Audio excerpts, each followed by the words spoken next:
Hello everyone, कैसे हैं आप सब। हमारा एक वीडियो आया था जिसमें हमने डिस्कस किया था कि यूपी पीसीएस प्रीलिम्स 2020 और 2021 की तैयारी कैसे करें। उसके बाद रिक्वेस्ट आ रही है कि लास्ट के दिन में कैसे क्या किया जाए। अभी हमारे पास बहुत कम दिन बचे हैं, आज को भी जोड़ लिया जाए तो 6 दिन बचते हैं। तो इसमें हम क्या क्या रिवाइज करें, क्या ना रिवाइज करें। घटना चक्र इम्पोर्टेंट है तो कितना इम्पोर्टेंट है, सी सैट का क्या करना है, क्या देखना है, टेस्ट सीरीज कहाँ से करनी है, ये कई सारे क्वेश्चन बच्चों के आ रहे थे। तो इस बारे में ये वीडियो होगा, बहुत छोटा सा होगा और इसको आप कोशिश कीजिएगा कि आप एंड तक देखें, काफी ज्यादा आपके लिए हेल्पफुल होगा। यहाँ पर कायदे से मेरी फोटो होनी चाहिए थे, पर जैसा कि आप कई लोग जानते होंगे कि बाहुबली के नाम से अब फेमस हो चुके हैं, तो यहाँ पर बाहुबली की फोटो मुझे लगता है कि ये लोगो टाइप से मुझे अपना रख लेना चाहिए। तो आगे चलते हैं हम लोग जल्दी से। देखिए, सबसे इम्पोर्टेंट बात, जब हम लोग तैयारी कर रहे हैं, हम में से सभी लगभग लगभग 1.5-2 साल से मिनिमम आप लोग तैयारी कर रहे हैं, तो कुछ यहाँ पर पीसीएस के लिए ऐसा नहीं है कि कुछ आपको अलग से नया सा करना है। यहाँ पर आपको केवल रिवीजन करना है। तो रिवीजन आप कहाँ से करेंगे, आप रिवाइज करेंगे, उसका बेस्ट सोर्स होता है घटना चक्र का पुनरावलोकन। पुनरावलोकन क्या होता है, ये यूपी पीसीएस का प्रीवियस ईयर का कलेक्शन होता है, ठीक है। तो यहाँ पर क्योंकि अब कम टाइम है, तो इतनी लेंदी मोटी मोटी किताबें पढ़ना सही नहीं होगा, तो इसके लिए वन लाइनर्स भी मार्केट में अवेलेबल हैं। आप नेट पे सर्च करोगे तो इसकी पीडीएफ आसानी से मिल जाएगी। घटना चक्र वाले ही कंपाइल करके देते हैं, तो उसमें सारी पीडीएफ अवेलेबल होती है, तो उसको कर सकते हो। और यहाँ पर हमें ध्यान देने वाली बात है कि फैक्ट्स पर तो ध्यान देना ही देना है, क्योंकि ये है after all UP PCS pre. पर जैसा कि हम लोग लास्ट ईयर का ट्रेंड देख रहे हैं, 18 का पेपर तो फैक्चुअल आया था पूरी तरीके से, पर जैसा कि हम लोगों ने 19 का देखा तो यहाँ पर कॉन्सेप्चुअल पेपर था, एलिमिनेशन, ये सारी ट्रिक्स काम कर रही थी, ठीक है। हालांकि इस कॉन्सेप्चुअल पेपर में भी फैक्ट्स मेजर रोल प्ले कर रहे थे, फैक्ट्स की नॉलेज से पेपर बन रहा था। तो यहाँ पर क्या करना है कि यूपीएससी की ओर जैसा कि शिफ्ट हो रहा है पैटर्न, तो यहाँ पे हमें ध्यान देते हुए कॉन्सेप्ट पर भी ध्यान देना है। अब बच्चे पूछते हैं कि घटना चक्र से केवल हो पाएगा कि नहीं, और घटना चक्र क्यों करें जब उस तरह का पैटर्न नहीं रहा है। तो आई विल सजेस्ट कि घटना चक्र आपको करना पड़ेगा, करना चाहिए। क्यों करना चाहिए, क्योंकि यहाँ पर कई लोग बहुत पहले से पेपर दे रहे हैं, ठीक है। तो जब हम लोग कई बार पेपर दे रहे होते हैं तो प्रीवियस ईयर हमें वैसे ही रटा होता है। अब आप लोगों को इन सबसे कंप्लीट करना है। तो ऐसे में घटना चक्र करने का ये मतलब नहीं है कि सारा का सारा पेपर घटना चक्र से आने वाला है। इसका मतलब सीधा सीधा ये है कि आप अगर घटना चक्र नहीं करके जाएंगे और 2-4 सरल सरल सा क्वेश्चन अगर घटना चक्र से आ गया, जो कि आप इजिली अटेम्प्ट कर सकते थे अगर आपने उसको देखा होता, तो फिर आप पिछड़ जाएंगे। 2-3 क्वेश्चन से आप पीछे हो सकते हैं। इसलिए ये सजेस्ट किया है कि घटना चक्र जरूर कम से कम एक बार तो देख ही के जाओ, ठीक है। आगे चलते हैं हम लोग नेक्स्ट स्लाइड की ओर। यहाँ पर देखिए एक्स्ट्रा क्या, यूपी पीसीएस के लिए एक्स्ट्रा क्या करें। हम यूपीएससी की तैयारी करते हैं मैम, अब यहाँ पर यूपी पीसीएस के लिए हमें एक्स्ट्रा क्या करना है। तो पहला यहाँ पर है करंट अफेयर। करंट अफेयर के लिए क्या एक्स्ट्रा करना है, चूंकि यहाँ पर पैटर्न हल्का सा अलग है, तो यहाँ पे आपको घटना चक्र का ही करंट अफेयर आता है। घटना चक्र जीसी से डिनोट कर देते हैं, और एक घटना सार नाम की आती है। तो जो भी आप फॉलो करते हैं तो अच्छी बात है, बाकी लास्ट मोमेंट में आती है ये। और एक और आती है ई दृष्टि नवत्र करके आती है, ई दृष्टि नवत्र, EDN, ठीक है। मेरे पास अभी पेन टैब नहीं है तो ऐसे ही। तो ये 3 चीजें आती हैं। इस 3 में से कोई भी 2, अगर आपकी मेमोरी बहुत अच्छी है, अगर आप 2 को दिमाग में रख सकते हैं तो 2, नहीं तो 1 भी काफी है। इनमें से कोई भी अगर 1 आप ले लें, उसका वन लाइनर अच्छे से देख लीजिए, और बाकी मंथली अगर आप विजन का देखते आए करंट अफेयर, तो वो काफी ज्यादा हेल्पफुल होने वाला है। ये चीजें हो गई। इकोनॉमी का डाटा, यहाँ पर पूछा जाता है, मिनरल का डाटा, एग्रीकल्चर का डाटा, तो ये सब देखा जाता है। इसके लिए आपको आर्थिकी नाम की किताब आती है घटना चक्र की। अब आप पूछेंगे इंग्लिश मीडियम में नहीं आती, तो हाँ, इंग्लिश मीडियम में शायद नहीं आती है, तो ये हिंदी में ही आपको देखनी है।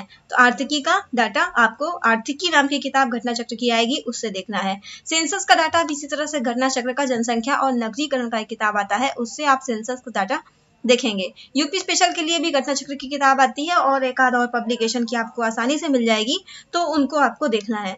तो ये सारी चीजें यूपी पीसीएस के लिए एक्स्ट्रा करनी है। फिर अगेन ध्यान में रखने वाली बात यह है कि लास्ट ईयर के पैटर्न से ये समझ में आया था कि अगर आप इन सबको बहुत ज्यादा वेटेज नहीं भी देते हैं, तो पेपर में इन सबका वेटेज बहुत कम था, ज्यादा लॉस नहीं होने वाला था। वहां हमें देखने को मिला था कि यूपी स्पेशल से क्वेश्चन नहीं आए थे, जनगणना से क्वेश्चन नहीं आए थे, इकोनॉमी का डाटा का मुझे भी ज्यादा याद नहीं है। पर देखा यह गया कि आप अगर इसमें बहुत ज्यादा नहीं भी करके जाते तो कोई समस्या नहीं हो रही थी। पर इस साल का 2020 वाला कुछ कहा नहीं जा सकता कैसा आए, क्या पता पुराने पैटर्न से कुछ सरल सरल से क्वेश्चन आ जाए, तो आपको इसको करके जाना है, ठीक है। आगे चलते हैं।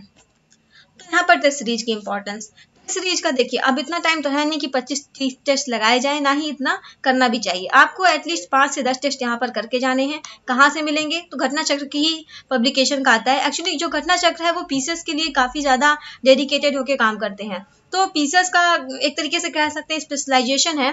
मेंस में तो नहीं कह सकते, पर हाँ प्रीलिम्स में इनका बहुत ज़्यादा योगदान होता है। ठीक है, तो इनके 5 से 10 टेस्ट आप करके जाइए। इसकी किताब आ जाएगी, उसमें पीछे दिया होता है, एक्सप्लेनेशन के साथ दिया होगा।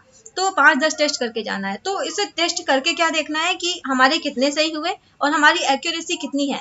150 में हम कितना करते हैं तो कितने मार्क्स बनते हैं, कितने हमारे सही होते हैं, कितने मार्क्स बनते हैं। इसी बेसिस पर आप डिसाइड करोगे एग्जामिनेशन हॉल का मैथमेटिक्स, जो मैंने प्रीवियस वीडियो में डिस्कस किया था कि हम कितने क्वेश्चन एग्जाम में अटेम्प्ट करें। ये आप अपने इससे ही अंदाजा लगा पाओगे कि हम कितने करते हैं तो हमारी एक्यूरेसी कितनी जाती है, तो कट ऑफ कितनी जाएगी। इस हिसाब से आप डिसाइड करोगे कि हमें रियल एग्जाम में कितना करके आना है।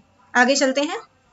सी सैट, सी सैट को please please please don't ignore, क्योंकि हम लोग देखते हैं कि सी सैट को इग्नोर मानने के कारण लास्ट ईयर कई सारे होशियार बच्चों का, और जो कई बार फिल्म्स लिख भी चुके थे, क्लियर कर चुके थे, मेंस लिख चुके थे, उनका भी सी सैट फेल हुआ था। सब के सब एग्जाम के बाद डर रहे थे कि सी सैट में ना गड़बड़ हो जाए। और कल ही यूपीएससी का जो पेपर हुआ है वो हमने भी दिया था, तो मुझे भी लगा कि सी सैट में ना निपट गए हो, तो बाद में मिलाने पे पता चला कि नहीं, पास हो गया है।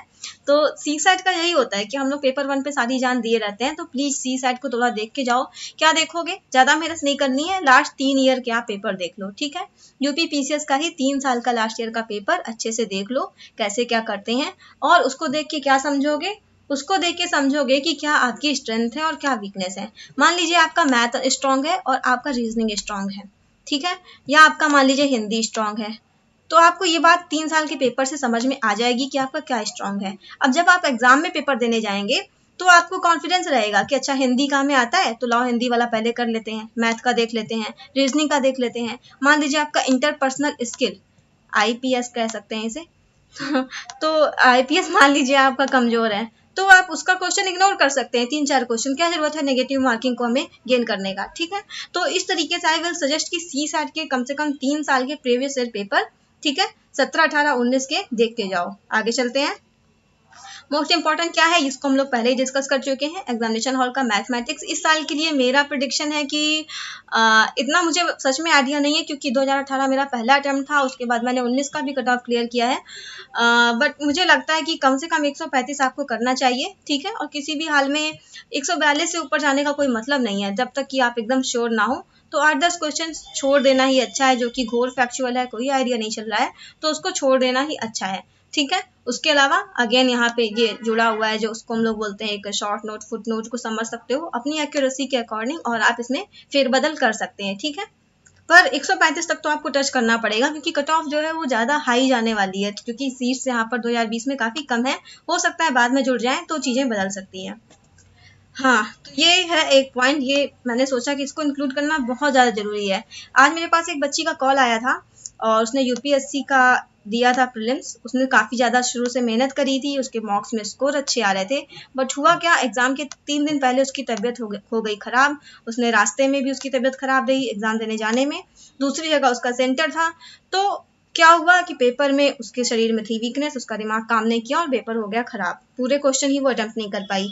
तो कहने का मतलब ऐसी स्थिति आपके साथ ना हो जाए, इसलिए ध्यान देना है, अपने दिमाग को कूल एंड काम रखिए, ज़्यादा प्रेशर में नहीं जाना है कि पेपर है, क्या हो जाएगा, ये हो जाएगा, वो हो जाएगा। जितना किया है वो अपने ऊपर भरोसा रखो, और कॉन्फिडेंस रखने के साथ साथ ढेर सारा रिवीजन करो, कूल माइंड से रिवीजन करो। बोर हो जाओ तो यूट्यूब के वीडियोस तमाम सारे होते हैं, फैक्चुअल का रेक्टिफिकेशन चल रहा होता है, घटना चक्र का जो मैंने बताया ना, जो पीडीएफ है 1 लाइनर वाले, उन सब के तमाम आपको यूट्यूब में मिल जाएंगे। तो उसको बस कान में डाल के लेट जाओ, आराम से सुन लो 1-1.5 घंटे ऐसे। तो ये सब चीज़ें भी कर सकते हो, ज़्यादा परेशान होकर तबीयत किसी भी हालत में ख़राब नहीं करनी है। ठीक है, आगे चलते हैं। आगे कुछ नहीं है, बस ये है, मैंने यहाँ पे बोला है कि I will try to share related PDFs, जो कि पीडीएफ की हमने बात की है, जो कंपाइलेशन होते हैं, जो 1 लाइनर का जो मैंने बोला है, स्टैटिक का रिवीजन करने के लिए वो लास्ट मोमेंट में काफ़ी सही रहता है, ठीक है। तो वो हम ट्राई करेंगे हम यहाँ पर शेयर करने का। दो टेलीग्राम चैनल का लिंक हम आपको दे रहे हैं। लिंक शायद यहाँ पर क्लिक करने से ओपन ना हो, क्योंकि ये वीडियो में हम चला रहे हैं, शायद ये नहीं खुलेगा। तो इसके नीचे भी लिंक दे देंगे। बाकी हमिंगबर्ड क्लासेस नाम से आप सर्च कर सकते हो, और ये ना मिले तो क्रैकर्स IAS अकेडमी इसी टाइप से टाइप कर लेना। तो ये टेलीग्राम के दो चैनल हैं, इसमें आप हमसे जुड़ सकते हैं, ठीक है। यहाँ पर कंप्लीट गाइडेंस, कोई भी चीज़ पूछनी हो तो यहाँ से आप जुड़ सकते हो। तो अभी के लिए इतना ही है, and all the best guys, ठीक है। कॉन्फिडेंट रहना है, अच्छे से करना है, फोड़ के आना है। ठीक है, bye, thank you so much.